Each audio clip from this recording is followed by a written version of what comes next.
अपने फूलों सा बना लो, प्यार से रहो, प्यार की बोली बोलो, जीवन को अपने फूलों सा बना लो। कोयल जैसे,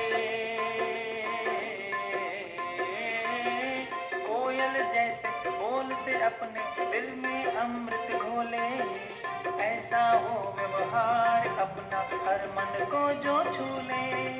कोयल जैसे बोल से अपने दिल में अमृत घोले, ऐसा हो व्यवहार अपना हर मन को जो छू ले। प्यार से रहो, प्यार की बोली बोलो, जीवन को अपने फूलों सा बना लो।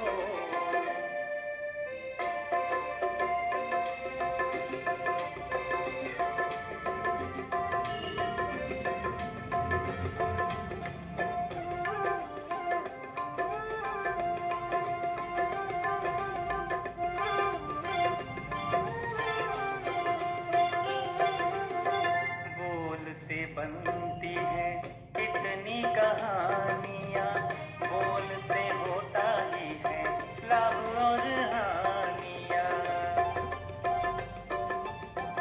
ऐसा बोल हो बन जाए वरदान, बोल से होती है इंसान की पहचान।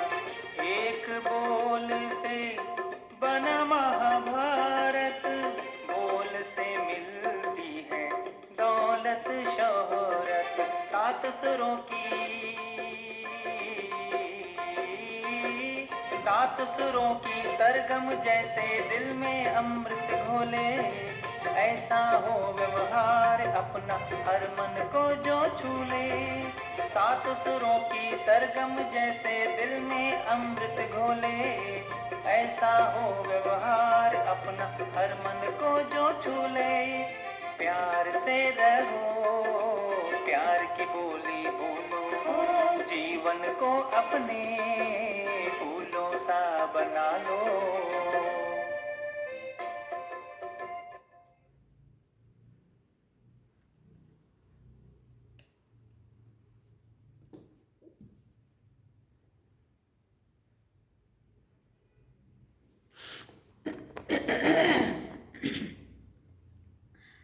ओम शांति।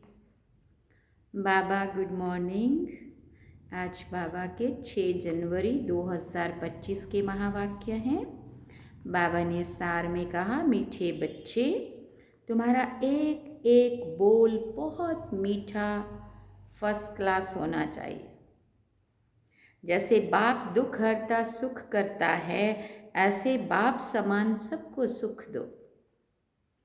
बाबा ने प्रश्न पूछा, लौकिक मित्र संबंधियों को ज्ञान देने की युक्ति क्या है? तो बाबा ने उत्तर में कहा, कोई भी मित्र संबंधी आदि हैं तो उनसे बहुत नम्रता से, प्रेम भाव से, मुस्कुराते हुए बात करनी चाहिए, समझाना चाहिए। ये वही महाभारत लड़ाई है। बाप ने रुद्र ज्ञान यज्ञ रचा है। मैं आपको सत्य कहता हूँ कि भक्ति आदि तो जन्म जन्मांतर की, अब ज्ञान शुरू होता है। जब मौका मिले तो बहुत युक्ति से बात करो। कुटुंब परिवार में बहुत प्यार से चलो, कभी किसी को दुख ना दो। गीत है, आखिर वो दिन आया आज। ओम शांति। जब कोई गीत बजता है तो बच्चों को अपने अंदर उसका अर्थ निकालना चाहिए। सेकंड में निकल सकता है। ये बेहद के ड्रामा की बहुत बड़ी घड़ी है ना। भक्ति मार्ग में मनुष्य पुकारते भी हैं। जैसे कोर्ट में केस होता है ना, तो कहते हैं कब सुनवाई हो, कब बुलावा हो तो हमारा केस पूरा हो।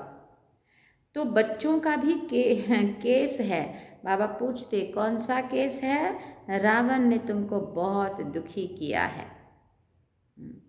तुम्हारा केस दाखिल होता है बड़े कोर्ट में, सुप्रीम कोर्ट में, है ना। मनुष्य पुकारते रहते हैं, बाबा आओ, आकर के हमें दुखों से छुड़ाओ। एक दिन सुनवाई तो ज़रूर होती है। बाप सुनते भी हैं, ड्रामानुसार आते भी हैं, बिल्कुल पूरे टाइम पर। उसमें 1 सेकंड का भी फर्क नहीं पड़ सकता है। बेहद की घड़ी कितनी एक्यूरेट चलती है। यहाँ तुम्हारे पास ये छोटी घड़ियाँ भी एक्यूरेट नहीं चलती हैं। यज्ञ का हर कार्य एक्यूरेट होना चाहिए, बाबा ने कहा। घड़ी भी एक्यूरेट होनी चाहिए। बाप तो बड़ा एक्यूरेट है, सुनवाई बड़ी एक्यूरेट होती है। कल्प के संगम युग पर एक्यूरेट टाइम पर आते हैं। तो बच्चों की अब सुनवाई हुई, बाबा आया हुआ है, अभी तुम सबको समझाते हो। आगे तुम भी नहीं समझते थे कि दुख कौन देता है। अभी बाप ने समझाया है। रावण राज्य शुरू होता है द्वापर से। तुम बच्चों को मालूम पड़ गया है बाबा कल्प संगम युग पर आते हैं। ये है बेहद की रात। शिव बाबा बेहद की रात में आते हैं, इसलिए शिवरात्रि कहा। श्री कृष्ण की बात नहीं है। जब घोर अंधियारे में अज्ञान नींद में सोए रहते हैं, तब ज्ञान सूर्य बाप आते हैं बच्चों को दिन में ले जाने के लिए। कहते हैं मुझे याद करो, क्योंकि पतित से पावन बनना है। बाप ही पतित पावन है। जब आए तब तो सुनवाई होना। अब तुम्हारी सुनवाई हुई है। सुन लिया ना शिव बाबा ने। बाप कहते हैं मैं आया हूँ पतितों को पावन बनाने। पावन बनने का तुमको कितना सहज उपाय बताता हूँ। आजकल देखो साइंस का कितना जोर है। एटॉमिक बम्स आदि का कितना जोर से आवाज़ होता है। तुम बच्चे साइलेंस के बल से इस साइंस पर जीत पाते हो। साइलेंस को योग भी कहा जाता है। आत्मा बाप को याद करती है, बाबा आप आओ तो हम शांति धाम में जाकर निवास करें। तो तुम बच्चे इस योग बल से, साइलेंस के बल से साइंस पर जीत पाते हो। शांति का बल प्राप्त करते हो। साइंस से ही ये सारा विनाश होने का है। साइलेंस से तुम बच्चे विजय पाते हो। बाहुबल वाले कभी भी विश्व पर जीत नहीं पा सकते। ये पॉइंट्स भी तुमको प्रदर्शनी में लिखनी चाहिए। दिल्ली में बहुत सर्विस हो सकती है, क्योंकि दिल्ली बड़ा सबका कैपिटल है। तुम्हारी भी दिल्ली ही कैपिटल होगी। भारत की राजधानी सतयुग में भी दिल्ली ही होगी। दिल्ली को ही परिस्थान कहा जाता है। पांडवों के किले तो नहीं है। किला तब बांधा जाता है जब दुश्मन चढ़ाई करते हैं। तुमको तो किले आदि की दरकार ही नहीं रहती है। तुम जानते हो हम साइलेंस के बल से अपना राज्य स्थापन कर रहे हैं। उन्हों की है आर्टिफिशियल साइलेंस, तुम्हारी है रियल साइलेंस। ज्ञान का बल शांति का बल कहा जाता है। नॉलेज है पढ़ाई, पढ़ाई से ही बल मिलता है। पुलिस सुपरिंटेंडेंट बनते हैं, कितना बल रहता है। वो सब है जिस्मानी बातें दुख देने वाली। तुम्हारी हर बात रूहानी है। तुम्हारे मुख से जो भी बोल निकलते हैं वो एक एक बोल ऐसे फर्स्ट क्लास मीठे हों जो सुनने वाला खुश हो जाए। सुना? जैसे बाप दुख हरता सुख करता है ना, ऐसे तुम बच्चों को भी सबको सुख देना है। कुटुंब परिवार को भी दुख आदि ना हो, कायदे अनुसार सबसे चलना है। बड़ों के साथ प्यार से चलना है। मुख से अक्षर ऐसे मीठे फर्स्ट क्लास निकलें जो सब खुश हो जाएं। बोलो शिव बाबा कहते हैं मन मना भव, ऊंच ते ऊंच मैं हूँ। मुझे याद करने से ही तुम्हारे विकर्म विनाश होंगे। बहुत प्यार से बात करनी चाहिए। आज बाबा वाणी में मधुरता के लिए खास अंडरलाइन करा रहे। बहुत प्यार से बात करनी चाहिए। समझो कोई बड़ा भाई हो तो बोलो दादाजी शिव बाबा कहते हैं मुझे याद करो। शिव बाबा जिसको रुद्र भी कहते हैं वही ज्ञान यज्ञ रचते हैं। श्री कृष्ण यज्ञ अक्षर नहीं सुनेंगे। रुद्र ज्ञान यज्ञ कहते हैं, तो रुद्र शिव बाबा ने ये यज्ञ रचा है।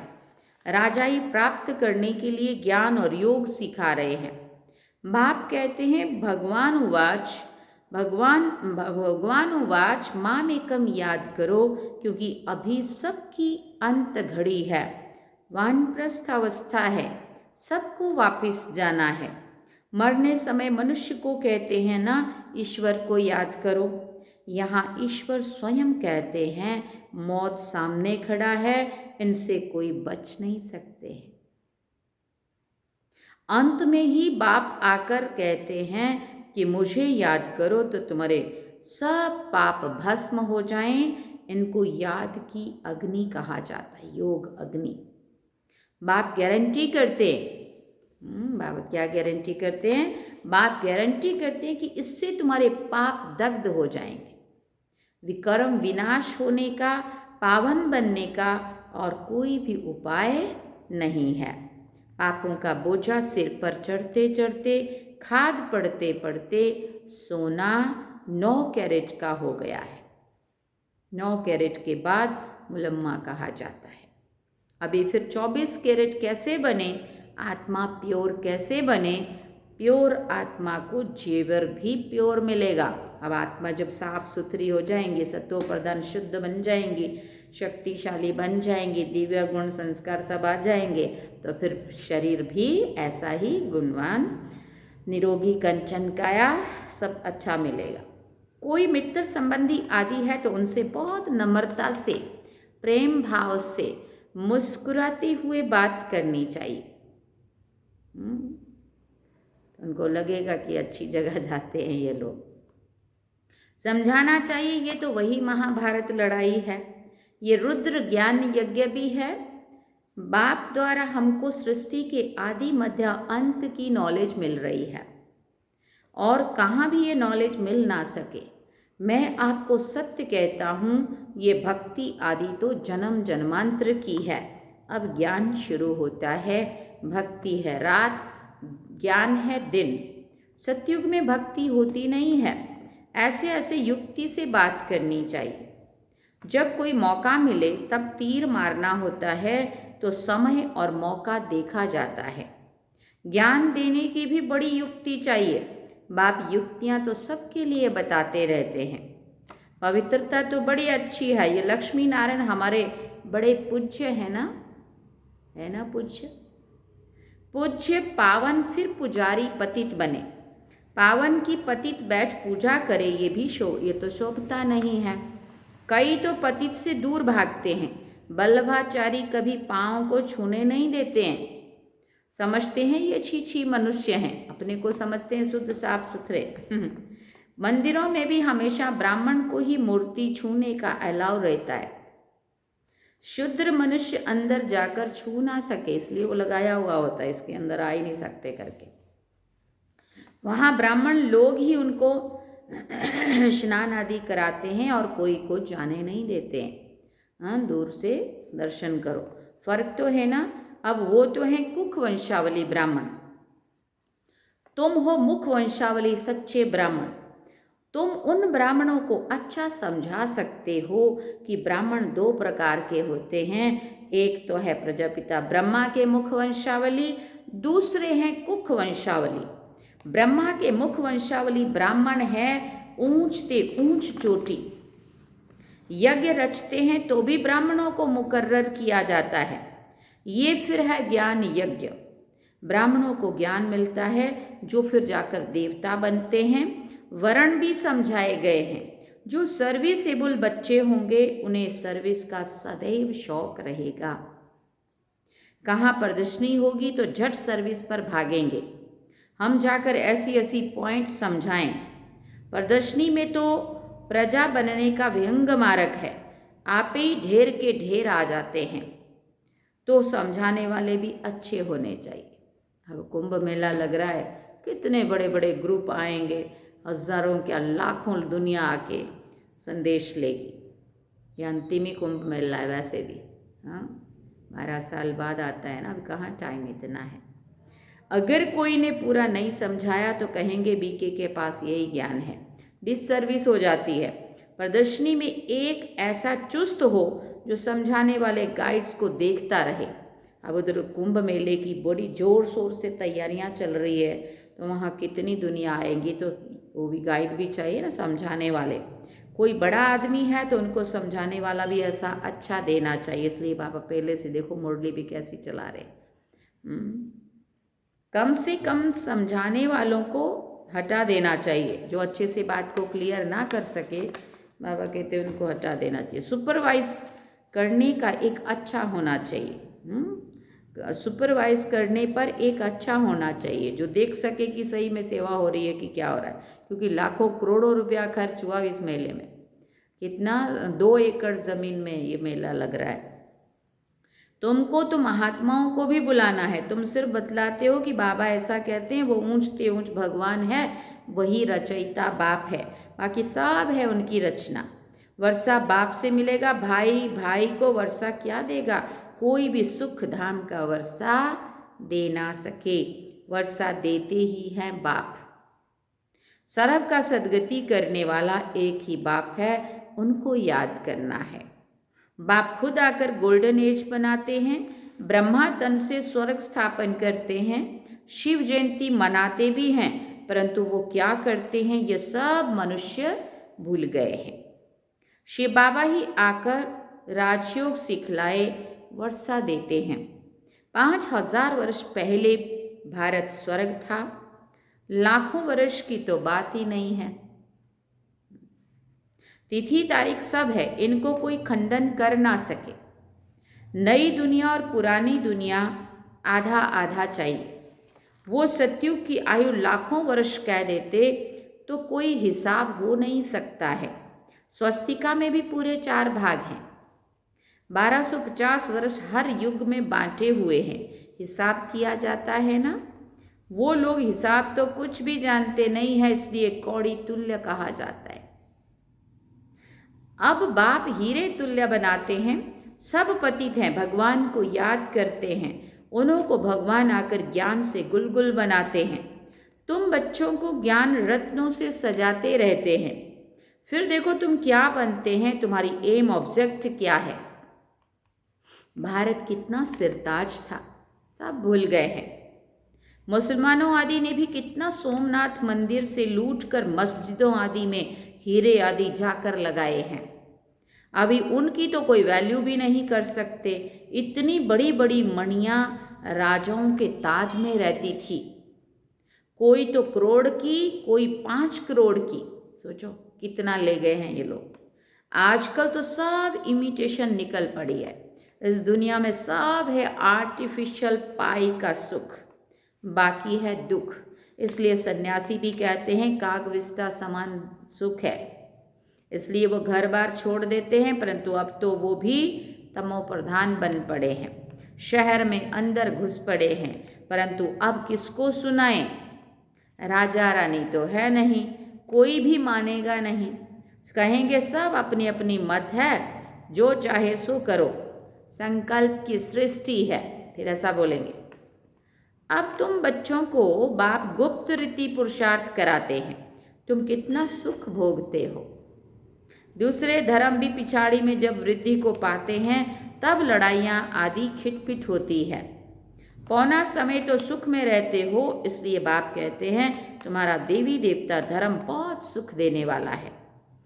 हम तुमको विश्व का मालिक बनाते हैं और धर्म स्थापक कोई राजाई नहीं स्थापन करते हैं, वो सदगति नहीं करते हैं, आते हैं सिर्फ अपना धर्म स्थापन करने। वो भी जब अंत में तमो प्रधान बन जाते हैं तो फिर बाप को आना पड़ता है सतो प्रधान बनाने। तुम्हारे पास सैकड़ों मनुष्य आते हैं परंतु कुछ भी नहीं समझते हैं। बाबा को लिखते हैं फलाना बहुत अच्छा समझ रहा है, बहुत अच्छा है। बाबा कहते कुछ भी समझा नहीं है। अगर समझ जाए बाबा आया हुआ है, विश्व का मालिक बना रहे हैं, बस उसी समय मस्ती चढ़ जाए, फॉरेन टिकट लेकर ये भागे, परंतु ब्राह्मणी की चिट्ठी जरूर लानी पड़े, फिर वो कायदे बना दिए, क्योंकि अपनी मर्जी से भाग जाए, ब्राह्मणी को पता ही ना हो। तो बाबा कहते ये भी कायदा बना हुआ है, परंतु ब्राह्मणी की चिट्ठी तो ज़रूर लानी पड़े बाप से मिलने के लिए। बाप को पहचान जाए तो मिलने बगैर रह ना सके, एकदम नशा चढ़ जाए। जिन्हें नशा चढ़ा हुआ होगा उन्हें अंदर में बहुत खुशी होगी। उनकी बुद्धि मित्र संबंधियों में भटकेगी नहीं, परंतु बहुतों की भटकती रहती है। गृहस्थ व्यवहार में रहते कमल फूल समान पवित्र बनना है और बाप की याद में रहना है बहुत सहज। जितना हो सके बाप को याद करते रहो। जैसे ऑफिस से छुट्टी लेते हैं, वैसे धंधे से छुट्टी पाकर 1-2 दिन याद की यात्रा में बैठ जाओ। घड़ी घड़ी याद में बैठने के लिए अच्छा सारा दिन व्रत रख लेता हूँ बाप को याद करने का, कितना जमा हो जाएगा। विक्रम भी विनाश होंगे। बाप की याद से ही सतो प्रधान बनना है। सारा दिन पूरा योग तो किसी का भी लग ना सके, माया विघ्न जरूर डालती है, फिर भी पुरुषार्थ करते करते विजय पा लेंगे। बस आज का सारा दिन बगीचे में बैठकर बाप को याद करता हूँ। खाने पर भी बस याद में बैठ जाता हूँ। ये है मेहनत। हमको पावन ज़रूर बनना है, मेहनत करनी है, औरों को भी रास्ता बताना है। बैच तो बहुत अच्छी चीज़ है। रास्ते में आपस में भी बात करते रहेंगे तो बहुत लोग आकर सुनेंगे। बाबा कहते हैं मुझे याद करो, बस मैसेज मिल गया तो हम रिस्पॉन्सिबिलिटी से छूट गए। हमारा बताना उनको फ़र्ज़ है, बाकी तो वो बने आए या नहीं आए वो उनका वो है। फिर तो रास्ता बताना हमारा फ़र्ज़ है कि इधर से रास्ता है उधर चलने को। इसलिए बाबा कहते हैं हमारी जो जिम्मेवारी है उससे तो हम छूट जाएं। अच्छा, मीठे मीठे सिकिल दे बच्चों प्रति माता पिता बाप दादा का याद प्यार और गुड मॉर्निंग। रूहानी बाप की रूहानी बच्चों को नमस्ते। हम रूहानी बच्चों की रूहानी माता पिता बाप दादा को दिलवा जान सिकवा प्रेम से याद प्यार गुड मॉर्निंग नमस्ते। थैंक यू बाबा, शुक्रिया बाबा। धारणा के लिए मुख्य सार है। पहला पॉइंट, धंधे आदि से जब छुट्टी मिले तो याद में रहने का व्रत लेना है। माया पर विजय प्राप्त करने के लिए याद की मेहनत करनी है। दूसरी बात, बहुत नम्रता और प्रेम भाव से मुस्कुराते हुए मित्र संबंधियों की सेवा करनी है। उनमें बुद्धि को भटकाना नहीं है। प्यार से बाप का परिचय देना है। वरदान में बाबा ने कहा, चलते फिरते फरिश्ते स्वरूप का साक्षात्कार कराने वाले साक्षात्कार मूर्त भव। जैसे शुरू में चलते फिरते ब्रह्मा गुम होकर श्री कृष्ण दिखाई देते थे, इसी साक्षात्कार ने सब कुछ छुड़ा दिया। ऐसे साक्षात्कार द्वारा अभी भी सेवा हो। जब साक्षात्कार से प्राप्ति होगी तो बनने के बिना रह नहीं सकेंगे। इसलिए चलते फिरते फरिश्ते स्वरूप का साक्षात्कार कराओ। भाषण वाले बहुत है, लेकिन आप भाषण देने वाले बनो, तब कहेंगे ये अल्लाह लोग हैं, ये परमात्मा के बच्चे हैं, ये फरिश्ते हैं, सब लोगों को अनुभव हो। स्लोगन में बाबा ने कहा, सदा रूहानी मौज का अनुभव करते रहो तो कभी भी मूंझेंगे नहीं। सदा रूहानी मौज का अनुभव करते रहो तो कभी भी मूंझेंगे नहीं। अच्छा, ओम शांति। आज अव्यक्त इशारे में है, अपनी शक्तिशाली मनसा द्वारा स्काश देने की सेवा करो। उसके लिए बाबा ने कहा, अब अपने दिल की शुभ भावनाएं अन्य आत्माओं तक पहुंचाओ। साइलेंस की शक्ति को प्रत्यक्ष करो। हर एक ब्राह्मण बच्चे में यह साइलेंस की शक्ति है। सिर्फ इस शक्ति को मन से तन से इमर्ज करो। 1 सेकंड में मन के संकल्पों को एकाग्र कर लो तो वायुमंडल में साइलेंस की शक्ति के प्रकंपन स्वतः ही फैलते रहेंगे। अच्छा, ओम शांति। तो सार में बाबा ने कहा, मीठे बच्चे, तुम्हारा एक एक बोल बहुत मीठा फर्स्ट क्लास होना चाहिए। जैसे बाप दुख हरता सुख करता है, ऐसे बाप समान सबको सुख दो। अच्छा, ओम शांति। तो ये थे बाबा के आज के महावाक्य जो हम सभी ने सुने। अब हम चलेंगे बाबा की याद में। चलिए।